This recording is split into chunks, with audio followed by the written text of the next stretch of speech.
አለመግባባት ውስጥ መግባባት አለ። አለመግባባት ውስጥ መግባባት ያለው ደግሞ በመለያየት ነው። ልክ ነው። አመሰግናለሁ። ስለሁሉም ነገር አመሰግናለሁ።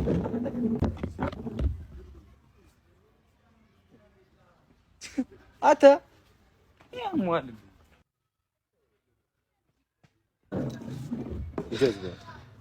ምንድን ነው የዛን ስራ የምትሰሩት?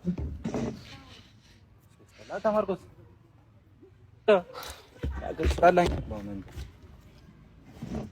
አይደለም በቃ ማብቃት አለበት እኮ ያበቃል። ገደል ግባ። ስነ ስርዓት አንድ ሰው እንዳያወራሽ አንዳችሁ እንዳትወሩ።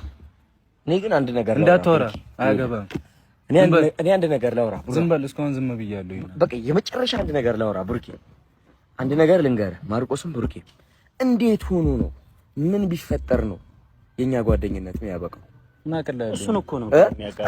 የፈለገ ነገር ይሁን እንዴት ነው የኛ ጓደኝነት የኛ ወንድም ወይኔ የድሮውን መጥቶልኝ እያየው ነበር። አጋጣሚ ቲክቶክ ላይ ያው የድሮውን እየፖስታችሁ ምናምን ታይዛችሁታል ሰሞኑን ማሻአላ። እና ብሩኬን ፕራንክ አድርገውት ነበርና ወደ ኋላ ያለውን አስታወሰኝ ማለት ነውና ፕራንክ አድርገውት ያኔ ምስኪን የጓደኝነት ጥግ ማለት ነው ማሻአላ። እና ከዛ ደንግጦ ምናምን እነሱን ሊገላግል እንትን ሲል እንዴት ነው የኛ ጓደኝነት የሚያበቃው? እንዴት ብሎ ነው እኛ የምንጣላው ብሎ ወይና ምርጥ ሰው ማርቆስ ማርኬም በጣም አሪፍ ልጅ ነውና የዛኔ ጀማው ጓደኝነታቸው ምናምን በጣም ደስ ይላልና አሁንም በጣም ደስ ይላል። ያው ሁላቸውም በየግላቸው ተፍ ስለሚሉ ነው እንጂ ያው አሁንም ከካሜራ ጀርባ አንድ እንደሆኑ ከካሜራ ጀርባ ሁሌ እንደሚገናኙ አብረው እንደሚያሳልፉ ተናግረዋል ማለት ነው። ወይና ግን አሁን አዲስ አበባ አይመስለኝም ብታጅራ መሰለኝና ብቻ ያኔ በቃ በጣም ደስ ይል ነበር። እንዲህ በጀማው እየመጡ ሲያዝጉን ነበር። አዝጎች ነበሩ ምናምን ወይኔ ቀልዳቸው ጨዋታቸው እንዴት አባት ደስ እንደሚል ምናምን ፍቅራቸው የሌለ የምር በጣም ነው ደስ የሚሉትና አሁን ላይ ያው ሁላቸውም በየግል ህይወታቸው ተፍ ማለት ሲጀምሩ እኔ ደግሞ ወደነ ጨረቃዎች ተቀላቀልኩ ማለት ነው። ያኔ ግን በደንብ ነበር ማያቸው ምናምን ማለት ነውና አሁን ያው ብዙ ፎከሴ ሃይሚዬና ብሩኬ ላይ ብቻ ነው ማለት ነው። በደንብ ማያቸው እነሱን ነው እና ግን ሁላቸውንም ወዳቸዋለሁ። ማርቆስንም ማነው ዊናንም በጣም ማከብራቸው ደስ የሚሉኝ ልጆች ናቸው ማለት ነው። ፍቅራቸው ብቻ ደስ ይላል እና ያኔ እንደዚህ አድርገው አስደንግጠውት ነበር ማለት ነው ብሩኬን። ከዛ መጨረሻ ላይ አቅፈው ምናምን አቅፈው እንደዚህ ሲያንተን ሲሉት ምናምን ትሪስ ሲያደርጉት እንዴት ደስ እንደሚሉ ምናምን ማለት ነውና ደስ ይላል ጓደኝነታቸው። ሰላም ሳላላችሁ ወደ ሌላው ገባው ማለት ነው። አሰላሙ አለይኩም ወራህመቱላሂ ወበረካቱ። ሰላም ውድና የተከበራችሁ ቤተሰብ እንዴት አመሻችሁ? ሊዳና ናችሁ ወይ? ከኔ ጋር ሁሉ ሰላም። እንግዲህ ብሩኬ በቲክታክ መዝሙር ምናምን በመዝሙር መጥቷል። ሄዳችሁ አዳምጡት ውዶቼ። ሃይሚዬም ትላንት ማታ አካባቢ ላይ እንደዚህ በመዝሙር መታ ነበር። ባሉካውም ደግሞ በመዝሙር መጥቷል ቲክታክ ላይ ማለት ነው እና ስቶሪ ላይ ነው እና ውዶቼ። ሌላው ዋነኛው ነገር የመጣሁበት አሁን ቻናላቸው አሪፍ ሁኔታ ላይ ነው እንደነገርኳችሁ። ከ100 ቪው በላይ በ24 ሰዓት ውስጥ ከታየ ጥሩ ነው የሚባለው እና አልহামዱሊላህ። ግን እስከ ዛሬው ያኔ ያሁኑ ብዙ አያስደስትም የዚህ ሁለት ቀን ማለት ነውና ቪዲዮም የሚለቁት በጣም አሪፍ እና ቆንጆ ነው። ግን እይታው ያን ያክል አይደለምና ቲክታክ ላይ ማለት ነው ቪዲዮውን በቃ ቶሎ ሳይታይ በፊት ቀድማችሁ ምን ጊዜ ራሱ እንደምታዩት አላውቅም። ልክ ከተለቀቀ ብዙ ሰዓት ትቆዩ ምናምን ቶሎ ታወርዱና ግማሽ በግማሽ በሚባል ደረጃ አውርዳችሁ ሙሉ ለሙሉ ትለቁታላችሁ በድምጽ ማለት ነው ቲክታክ ላይ። እንደዛ ሲሆን ደግሞ ሰው ወደ ዩቲዩብ ሂዶ ማየቱን ትቶ ቲክታክ ላይ ያያል ማለት ነው። የዛኔ ቪው እየቀነሰባቸው እይታ እየቀነሰባቸው ይመጣልና እባካችሁ ቲክታክ ላይ እየቆረጣችሁ ቪዲዮ የምትለቁ ልጆች ቢያንስ ወይ ድምጹን አጥፍታችሁ በሙዚቃ ምናምን አቀራብራችሁ ብታደርጉ የተሻለ ነው ብዬ አስባለሁኝ። ግን በጣም ብዙ ሰው ይናገራል፣ ማንም ይሰማ የለም። የምሬ ነው። ይሄ ነገር በጣም እያላቸው ነው።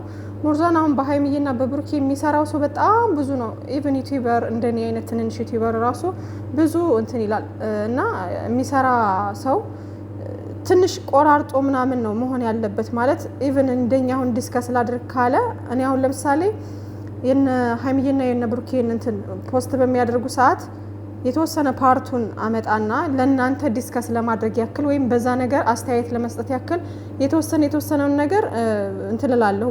ገብቷችኋላ? እቆርጣለሁኝ፣ ቆርጫ አመጣለሁኝ እዚህ ጋር ያን ዲስከስ ለማድረግ ያክል ነው። እኔ ሙሉውን አላመጣም። የተወሰነውን ፓርት ብቻ ነው ቆርጬ ሀሳብ ልሰጥበት የምችልበትን ቦታ ብቻ ነው ትንሽ ቆርጬ የማመጣው ማለት ነው።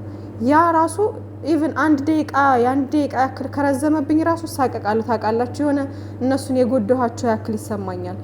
ገባችኋ? ግን እዛ ቲክቶክ ላይ የማየው ነገር ግን በጣም ግማሽ በግማሽ በሚባል ደረጃ በቃ ልትቆርጡና በድምጽ ትወስዱታላችሁ ማለት ነው። ከዛ ቪው ይቀንሳል፣ የነሱ እይታ ይቀንሳል ማለት ነው። እና ብዙ እየጎዳች እንትን እይታ እየቀነሰ ያለው በዛ ምክንያት ይመስለኛል። እና አሁን ትናንትና በቃ በድምጽ ያመጣው ሰው ብዛቱ በቃ እንዳለ እዛ ቲክቶክ ላይ አያለው በድምጽ ነው በብዛት ያመጣችሁት ማለት ነው። ወይ ደግሞ ቆዩ ቢያንስ ከእንትን ካለ በኋላ ከቆየ በኋላ ቢሆን እንኳን የተወሰነ ትንሽ እይታው እንትን የማለት ባህሪ ያለው ወይም ደግሞ እንዲቆራርጣችሁ የተወሰነ ቆራርጣችሁ እንኳን ለመላክ ከፈለጋችሁ ቲክቶክ ላይ አያለው ኮሜንት ላይ ፓርት 1 ምናምን እንትን ይሉና ማለት ነው። አረ ቀጣይ ይላሉ። ቀጣይ ሲሉ ቀጣዩን ይልኩላችኋል። አረ ቀጣይ ይላሉ። ቀጣዩን ሲሉ ደግሞ ቀጣይ ይልኩላችኋል። ገባችኋል? እንደዛ ከሚለው እነሱም ምናልባት ሜቢ የማያውቋቸው ሰዎች ሊሆኑ ይችላሉ። ስለዚህ ቀጣይ በሚሉ ሰዓት ዩቲዩባቸውን አስቀምጡላቸው ከታች ማለት ነው። ሪፕላይ እንትን ጋር ማነው እታች ከስር እንትናቸውን አስቀምጡላቸው ዩቲዩባቸውን ማለት ነው። እና አንዳንድ ልጆች እንደዛ ታደርጋላችሁ። ዩቲዩባቸው ይሄ ነው ሂዳችሁ እዩ ትላችኋላችሁ፣ ደጋግ ሰዎች ማለት ነው። አንዳንዶቻችሁ ግን ቀጣይ ሲሏችሁ ያን ነገር ታሳያችኋላችሁ። እነዛ ሰዎች እዚህ ጋር ዩቲዩብ ላይ መተው ማየት ያቆሙና ቲክቶክ ላይ ያያሉ ማለት ነው። እና ቆራርጣችሁ በምትልኩ ሰዓት ኔክስት ምናምን ብለው ሲጠይቋችሁ ቀጣዩን አሳዩን ብለው ሲጠይቋችሁ ዩቲዩባቸውን አስቀምጡላችሁ ከስር ማለት ነው። እና እባካችሁ እንደዚህ እይታ እንዳይቀንስባቸው። ቀላል አይደለም ውዶቼ። እዚህ ጋር የ20 ደቂቃ የ30 ደቂቃ ቪዲዮ ቢለቁልን እኛ እንኳን በእነሱ እንደዚህ ዲስከስ እያደረግን ምናምን እንትን እያልን ቀላል አይደለም። የሆነ እንዴት ነው ከባድ ነው። እነሱ አሁን ስንት ሀሳብ አይዲያ ለማምጣት ምናምን ብዙ ነገር እንትን ብለው ምናምን ነው አይደለ ወደኛ የሚመጡት የሚያደርሱና እንደዚህ የለፉበትን ደግሞ እንትን ማለት የለብንም ማለት ነውና ስለዚህ ሁላችንም ሼር ከማድረግ ባለፈ እንደዚህ ቪዲዮአቸውን እያወረድን በቃ ሙሉ ቪዲዮ እያወረድን በድምጽ ባንለቅባቸው መልካም ነው ብዬ አስባለሁኝ። ላይክ እንደኔ ደግሞ ዩቲዩብ ላይ እንዳለ ሙሉ ቪዲዮውን ያወርዱና ይለቁባቸዋል። አንዳንድ ሰው ግን እንዴት እንደምታስቡ አላውቅም። የምሬን ነው። እና እንደዛ ፌር አይደለም ወላሂ። ሰው የለፋበትን ቪዲዮ አውርዳቸው መልቀቅ ማለት ምን ማለት ነው? እና ሰው ደግሞ የነሱ ይመስላቸውና አንዳንድ ሰው አያውቅም። ገባችሁ? የሆነ አያውቅም። ይሄ የሀይሚዬ ቤት ነው፣ ይሄ የብሩኬ ቤት ነው የሚለው ብዙ ፎከስ አያደርግም። አለማስተዋልም አለ። አንዳንዴ ከስራ ጨርሰው ምናምን ስለሆነ እንትን የሚሉት ያንን ያዩና በቃ እንትን ይላሉ ማለት ነው። እና ብዙ ሊያደናግራቸው ይችላል። እና ሙሉን አትልቀቁባቸው። እና አሁን ዛሬ ከመጡ ምናልባት በቪዲዮ ከመጡ በሀይሚዬ ቤት ነው የሚመጡት እና ብዙ ሳይቆይ ቪዲዮውን አታውርዱባት። ከዛ ደግሞ ቲክታክ ላይ ደግሞ ከወሰዳችሁ ደግሞ እንደዚህ የተወሰነ ፓርቱን እንኳን ቆርጣችሁ እንላክ ካላችሁ ደግሞ የሆነ እንዴት ነው በድምጽ ባታደርጉት፣ ድምጽን ሳታወጡ ድምጽን አጥፍታችሁ በሙዚቃን በምናምን አቀናብራችሁ ቢሆን ኢትስ ኦኬ ማለት ያንን ነገር ያየ ሰው በቃ ድምጹን መስማት ምናምን የሚፈልግ ደግሞ ዩቲዩብ ላይ መጥቶ ያያል ማለት ነውና እንደዛ አድርጉ ባካችሁ። እና ብዙ ስላላስደሰተኝ ነው ቪው ማለት ነውና ስለቀነሰብኝ ብዙ ቪው ሲቀንስ ደግሞ ሰብስክራይቡ ቶሎ አይሄድም ውዶቼና ሀይሚዬም ወደ 300k ብሩኬም ደግሞ ወደ 250 ማን ነው 250 አላልኩም 350k እንዲሄዱልን እንዳድጉልን ያው የምትወዷቸው የምታከብሯቸው እንደዛ ለማድረግ ሞክሩ። ላለሁ ውዶቼ መልካም ምሽት ይሁንላችሁ። ባይ ባይ።